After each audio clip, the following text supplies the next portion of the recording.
आदाब अस्सलाम तमाम उन लोगों को जो आईबीएस की परेशानी से इस वक्त बहुत परेशान हैं। तो इससे पहले भी वीडियोस के अंदर मैंने बात की थी इस समस्या के बारे में।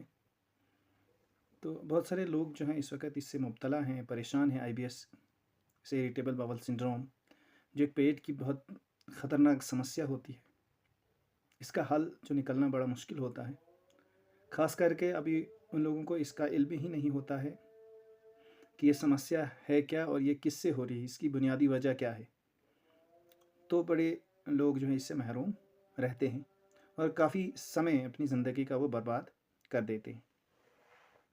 इसलिए इस वीडियो के बनाने का मकसद बस अवेयरनेस का है। बाकी मैं कोई डॉक्टर तो नहीं हूँ, कोई इलाज देने वाला भी नहीं हूँ, लेकिन ये हूँ ज़रूर कि उन लोगों को इस चीज़ के बारे में ज़रूर इल्म हो कि ये समस्या है क्या और ये किससे होती है और इसका सही इलाज क्या है, और क्या इस समस्या को हल किया भी जा सकता है, इसको क्योर किया भी जा सकता है, या अपनी पूरी लाइफ के अंदर इसको लेके चलना है दवाइयों के साथ। तो इस वीडियो के अंदर इन तमाम सवालात का हम यहाँ पे जवाब ढूंढने की कोशिश करेंगे और जवाब इंशाल्लाह बताएंगे आपको। बस वीडियो के अंत तक बने रहिए, स्किप नहीं करना है वीडियो को। देख, बहुत अच्छी जानकारी से आप महरूम रह जाएंगे अगर इस वीडियो का स्किप करेंगे, तो अंत तक देखिए। तो सबसे पहले मकसद इस वीडियो को बनाने का ये है कि मुझे काफ़ी नॉलेज हो चुका है इस आईबीएस के बारे में। वो इस वजह से क्योंकि मैं इससे खुद जूझ रहा था काफ़ी साल, 12-14 साल में इस चीज़ से परेशान रहा और काफ़ी चीज़ें मैंने ट्राई खुद से की और ट्राई करने के बाद ही ये तजर्बा हासिल हुआ है। ना कोई मैं डॉक्टर हूँ, ना कोई फील्ड का स्पेशलिस्ट हूँ, बिल्कुल कुछ भी नहीं हूँ, लेकिन एक पेशेंट था मैं। आईबीएस का एक बहुत गंभीर तरीके से मुब्तला था मैं, और जिससे मैं निकल के आया हूँ। तो अब मैं ये अवेयरनेस फैलाना चाहता हूँ उन तमाम मेरे दोस्तों के दरमियान में, ताकि इससे वो जल्दी समझ सकें और जल्दी से इसका इलाज करा सकें। ठीक है, देखो, सबसे पहले दवाइयों से इलाज इसका होता है और मुतमईन आपने रहना है कि इलाज के दौरान किससे इलाज होता है और पूरी तरह से होता है। बिल्कुल सामान्य ज़िंदगी आप जो अपनी लाइफ को गुजार सकेंगे, अपनी ज़िंदगी गुजार सकेंगे बगैर किसी मेहनत के, बगैर किसी दवाइयों के बावजूद। दवाइयाँ लेने के बाद आप सामान्य ज़िंदगी, फिर दवाई आपने नहीं लेनी है, एक कुछ टाइम के लिए आपने दवाई लेनी है। थोड़ी लंबी ज़रूर रहती है, कभी कभी 6 महीने, कभी कभी 8, कभी कभी 1 साल तक, कभी कभी 1.5 साल तक दवाई चलती है। लेकिन उसके बाद आप सामान्य ज़िंदगी, एक नॉर्मल ज़िंदगी जो है बसर करने लायक बन जाते हैं। तो सबसे पहले हम बात करेंगे आईबीएस है क्या। आईबीएस देखो, एक इरिटेबल बावल, बावल होते हैं आंतें, अंतड़ियाँ। सिंड्रोम होता है एक लक्षण का समूह, मीन्स बहुत सारे सिम्टम्स का एक ग्रुप होता है जिसको सिंड्रोम कहते हैं। कोई बीमारी नहीं है ये, लेकिन बहुत सारे सिम्टम्स इससे आते हैं। ऐसा नहीं है कि बीमारी है तो टेस्ट, जैसे बीमारी कोई होती है तो वो पकड़ में आती है टेस्ट के ज़रिए से, टेस्ट उसका किया जाता है तो टेस्ट के ज़रिए से वो पकड़ में आती है कि ये बीमारी है, शुगर ये हुआ है, प्रेशर ये बढ़ गया है, सर में दर्द है तो क्या प्रॉब्लम है। ठीक है, वो पकड़ में आती है चीज़, प्रेशर ज़्यादा हो गया, कम हो गया।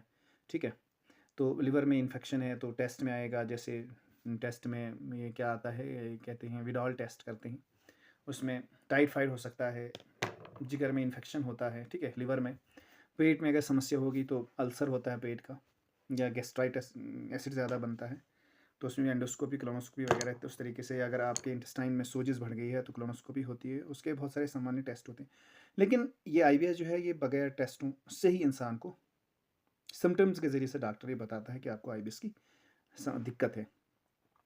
इसलिए इसको इरिटेबल बाउल सिंड्रोम कहते हैं। इरिटेट मतलब होता है कि आपकी आंतें इरिटेट हो जाती हैं, कभी कभी कब्जी रहती है और कभी कभी डायरिया लगता है, तो इरिटेशन आ जाती है इंटेस्टाइन के अंदर। और इरिटेशन क्या होता है, बहुत सारा खुराक का बहुत सारा हिस्सा वो एब्जॉर्ब नहीं होता है, और एब्जॉर्ब ना होने की वजह से आपको जिस्मानी थकावट भी बहुत ज़्यादा रहती है। जिस समय जो एनर्जी होती है, लगता है कि एनर्जी नहीं है, लगता है खाना ही नहीं लगता, जिसम को सुकड़ जाते हैं आप। ठीक है, बहुत कमज़ोर महसूस होते हैं। तो ये आम लक्षण है इसके आईबीएस के। और इसके छुपे जो लक्षण पीछे होते हैं वो है इंसोम्निया, नींद की कमी हो जाती है इसके बाद। हालांकि नींद की कमी इससे पहले ही हुई होती है, लेकिन इंसान को उसके बारे में पता ही नहीं होता है पहले, क्योंकि ये जो गट ब्रेन एक्सिस है, ये आईबीएस जो है आमतौर पर जहन से बिल्कुल रिलेटेड होता है, कनेक्टेड होता है। क्योंकि कहा जाता है कि जो हमारा स्मॉल ब्रेन है वो इंटेस्टाइन है। इंटेस्टाइन भी एक छोटा सा ब्रेन है, ठीक है। तो तमाम जो केमिकल्स जो चलते हैं, जो सिग्नल चलते हैं, वो ब्रेन से आके कहाँ तक पहुँचते हैं, हमारे इंटेस्टाइन तक पहुँचते हैं, फिर वहाँ पे वर्क होता है, फिर काम होता है डाइजेशन का। और डाइजेशन का पेरिस्टाल्टिक मोमेंट का काम जो है वो ब्रेन से होता है। लेकिन जब इसका कनेक्शन बिगड़ जाता है तो ये दिक्कतें आना फिर संभव हो जाती हैं, ठीक है। इस तरीके से दिक्कत आना शुरू हो जाती है फिर। तो बहुत सारे लोग जो हैं, इल्म नहीं होता इस चीज़ का, तो वो गैस्ट्रोएंटरोलॉजिस्ट के पास जाते हैं, म्यादे वाले, पेट वाले जो डॉक्टर्स होते हैं उनके पास जाते हैं। और शायद वो भी नहीं कहते हैं इनको डॉक्टर कि आपको समस्या ये है तो आपको किस डॉक्टर के पास जाना चाहिए। और इस तरीके से वो पैसा भी बहुत ज़्यादा बर्बाद करते हैं और अपना ज़िंदगी का कीमती हिस्सा भी बर्बाद कर देते हैं। लेकिन हाँ, इस वीडियो का बनाने का मकसद यही है कि आपको सही डायरेक्शन मिल सके, सही ट्रीटमेंट मिल सके कि सही तरीके से आपने किस तरह से इसका सही ट्रीटमेंट करना है, सही इलाज इसको किस तरीके से आपने करना है। तो मेरी वीडियो में आम सामान्य सी चीज़ें तो हैं, आपको अगर भी इसी तरीके से ये महसूस होगी कि सेम ही चीज़ मैं कहता हूँ कि मैं ये कहता हूँ कि आपको सही ट्रीटमेंट कहाँ से लेना है, किस जगह से आपको सही ट्रीटमेंट मिलेगा और किस डॉक्टर से आपको सही ट्रीटमेंट मिलेगा। बस ये मेरा लक्ष्य रहता है, मेरा जो टारगेट रहता है वो ये रहता है कि तमाम जो लोग हैं जो इससे जूझ रहे हैं उनको सही इलाज किस तरह से मिले, सही ट्रीटमेंट कहाँ से मिले उनको, ठीक है। इस वीडियो के अंदर हम, और इससे पहले वीडियोज़ के अंदर भी मैंने यही बात की है। और खुद से मैं क्या मेडिसिन ले रहा हूँ इसके बारे में इससे पहले वीडियो के अंदर मैंने बता दिया था कि मैं किस किस्म की मेडिसिन ले रहा हूँ, वहाँ पे आ जाके विज़िट कर सकते हैं। तो आगे बढ़ने से पहले मैं आपसे गुज़ारिश करना चाहता हूँ कि आप वीडियो को देखते हो तो हो, वह चैनल पे तो आते हो, लेकिन सब्सक्राइब करने से कुछ परहेज़ करते हो आप, तो पता नहीं क्यों। तो अगर सब्सक्राइब करेंगे आप तो कुछ वैसा आपको पैसा यहाँ पे लगने वाला है नहीं, बल्कि एक इंसान को एक मोटिवेशन मिलता है, ताकि अगर अवेयरनेस में मुफ्त में फैला रहा हूँ मैं, अपनी चीज़ें यहाँ पे शेयर कर रहा हूँ, तो इसका रिवार्ड भी मुझे कुछ मिलना चाहिए। अगर आप वीडियो को यहाँ पे आके वीडियो देख भी लेते हो तो आप अगर बेहतर रहिए कि सब्सक्राइब भी करेंगे, वीडियो को ज़्यादा शेयर करेंगे, लाइक करेंगे, तो बेल के आइकन को भी प्रेस करेंगे। अगर आप इससे जूझ रहे हैं, इस समस्या को अपनी ज़िंदगी से हटाना चाहते हैं, तो अगर आप बेल के आइकन को भी प्रेस करेंगे तो जो भी दूसरा अपडेट होगा वो आप तक आ जाएगा, वीडियो आ जाएगी, ठीक है, नोटिफिकेशन के ज़रिए से। तो इसके अंदर हम बात करेंगे कि सही इलाज कहाँ से होता है। देखो, इसका सही इलाज साइकेट्रिक से होता है, जो दिमाग वाले डॉक्टर्स होते हैं, साइकेट्रिक, जो पागल लोगों का इलाज करते हैं। अब देखो, यहाँ पे एक चीज़ समझने वाली है कि इंसान पागल तो नहीं है, नहीं ऐसा नहीं है। हर एक पागल का इलाज साइकेट्रिक के पास नहीं होता है, या सिर्फ पागल वालों का इलाज साइकेट्रिक के पास। बहुत सारी ऐसे, जैसे लीवर की प्रॉब्लम, पेट की, इस तरह के दिमाग में भी कुछ रसायन जो होते हैं वो कम ज़्यादा हो जाते हैं, तो दिमाग की दिक्कत आती है फिर, ठीक है। इसमें कोई घबराने वाली बात नहीं, शर्माने वाली बात नहीं है कि आप साइकेट्रिक के पास जाएंगे शायद आप पागल हो चुके हैं, ऐसा बिल्कुल भी नहीं है। देखो, दिमाग की दिक्कत जब आती है तो कुछ रसायन, जिस तरीके से आपको थायरॉक्सिन, यहाँ वाला ग्लैंड जो है ज़्यादा कम हो जाता है, तो आपको कुछ सामान्य सी दिक्कत, कैल्शियम कभी कभी कम होता है, दूसरी चीज़ें कम होती हैं, तो उसके लिए भी आप मेडिसिन लेते हो। इस तरीके से दिमाग में कुछ रसायन होते हैं, जैसे डोपामिन, सेरोटोनिन, नॉरएपिनेफ्रिन वगैरह वगैरह जो हार्मोन्स हैं, वो कम ज़्यादा हो जाते हैं, तो दिक्कत आनी जो है वो निश्चित है कि दिक्कत आ जाएगी, कुछ ना कुछ दिक्कत आएगी। अब उन रसायन को बराबर करना है तो आप बगैर डॉक्टर से उनको बराबर नहीं कर सकते आप, ठीक है। खुद से भी बराबर होते हैं, लेकिन अगर कम समय हो गया आपको उनका बैलेंस बिगड़े हुए, तो सामान्य तरीके से वो वक्फे के अंदर आप उन्हें बराबर कर सकते हो। लेकिन अगर ज़्यादा दिक्कत हो गई है तो आप डॉक्टर से रुजू करना पड़ेगा। आप देखो, हर एक सेक्रेटरी डॉक्टर इस IBS जैसी हमें समस्या का इलाज नहीं करता है। तो बहुत बेहतरीन जो डॉक्टर है वो यहाँ पे नाम आपको बोलूँगा मैं। सबसे पहले संजय जैन है, विदित सिंह है और नीलेश सर हैं। तो ये बेहतरीन डॉक्टर हिंदुस्तान के अंदर, इससे पहले एक शॉर्ट वीडियो मैंने बनाई थी, उनके जो है नंबर्स, मोबाइल नंबर्स मैंने वहाँ पे दे रखे हैं, तो उनसे आप कांटेक्ट कर सकते हैं।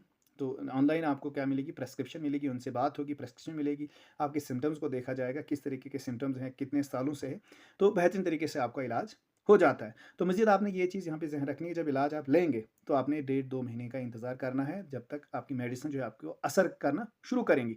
बहुत सारे लोग क्या करते हैं कि 1 हफ्ते के लिए मेडिसिन लेते हैं, फिर छोड़ देते हैं उसको कि नहीं, डॉक्टर सही नहीं है, तो वो अपने डॉक्टर को चेंज करते हैं कि अब पहले तो आपने डॉक्टर को सही सेलेक्ट करना है। जैसे मैंने आपको बोला, संजय जैन सर हैं, विदित सर सिंह सर हैं, उसके बाद नीलेश सर हैं, और दूसरे भी डॉक्टर हैं कुछ, वो मैंने बता दिया है आपको इस पर पहली वीडियो के अंदर। तो उनसे आप रब्ता करें, और अगर उनसे आप इलाज ले रहे हैं, हाँ, इसके अलावा अगर इलाज नहीं तो मैं उसकी गारंटी तो नहीं दे सकता दूसरे साइकेट्रिक के, ऐसे ही आप किसी साइकेट्रिक के पास गए, आपने इलाज लिया, नहीं। मैं सिर्फ इन डॉक्टर्स की बात कर रहा हूँ जो मैंने नाम बताए। तो इनसे जब आप इलाज लेंगे तो आपने करना क्या है, आपने सिंपल तरीके से 1.5-2 महीने तक का इंतज़ार करना है, मेडिसिन रेगुलर लेनी है, जिस तरीके से डॉक्टर ने आपको प्रेस्क्राइब की है, मेडिसिन जिस वक्त पे लेनी है, कितनी डोज लेनी है, किस किस तरह से लेनी है, उसको बिल्कुल वैसे ही तरीके से आपने मेडिसिन को लेना है। और मेडिसिन लेने के बाद जब 1 डेढ़ महीने आपको खुद आराम दिखना शुरू हो जाएगा। उनकी दवाइयाँ खुद से असर करना शुरू कर देंगी। जब असर शुरू कर देंगी, वो अपना असर दिखाएँगी, तो आपको खुद से महसूस होगा कि आप ठीक हो रहे, ठीक है? इस तरीके से, वरना क्या लोग करते हैं, बहुत सारे लोग क्या करते हैं कि 1 हफ़्ते दवाई ली, डेढ़ हफ़्ते दवाई ली, उसके बाद छोड़ दी दवाई। छोड़ी क्यों? कि नहीं, इससे आराम ही नहीं हुआ। 1 हफ़्ते के अंदर इस दवाई से आराम नहीं होता। ये टैबलेट जो है वो सर दर्द वाली टैबलेट नहीं है कि आप सर दर्द की टैबलेट लेते हो और आधे घंटे के अंदर आपको आराम दिखना शुरू हो जाता है। ऐसा नहीं है, बल्कि ये हार्मोन को बराबर, और ऐसा भी मेडिसिन नहीं है कि एक ही टैबलेट से आपको बिल्कुल हार्मोन सारे बराबर हो जाएँगे, ऐसा भी नहीं है। बल्कि आपको हार्मोन ज़हन के जो है एबनॉर्मल हो चुके हैं, उनको नॉर्मल करना है, तो आपको क्या करने पर थोड़ा-सा इंतज़ार करना पड़ेगा। तो इंतज़ार के लिए आपने डेढ़ 2 महीने, कम से कम 8-9 हफ़्ते 8-9 हफ़्ते लगते हैं इस इन रसायन को बराबर लाने के लिए। वैसे तो मेडिसिन आपने 6 महीने, 7 महीने या 1 साल खानी पड़ेगी उसके बाद, लेकिन आपके कुछ सिम्पटम्स हैं, वो 1-2 सिम्पटम जो हैं, डेढ़ 2 महीने के अंदर आपको ऐसा महसूस होगा कि मेरे जो प्रॉब्लम है वो थोड़ी धीमी-धीमी जो है तरीके से प्रॉब्लम्स कम हो रही है, और मैं बेहतर, थोड़ा-थोड़ा सा बेहतर तरीके से महसूस कर रहा हूँ। तो यही चीज़ मैं मैं आप तक जो है लाना चाहता था, ताकि आप इसको अच्छे तरीके से समझ सकें और इसका सही इलाज आप ले सकें। बस ये हमारा मेन मोटिव है, ये हमारा मेन मकसद है। तो आपसे गुज़ारिश है यही कि अगर चैनल पे नए विज़िट अभी किए हैं, तो आप सब्सक्राइब कीजिए चैनल को, वीडियो को ज़्यादा शेयर और लाइक कीजिए। Thank you.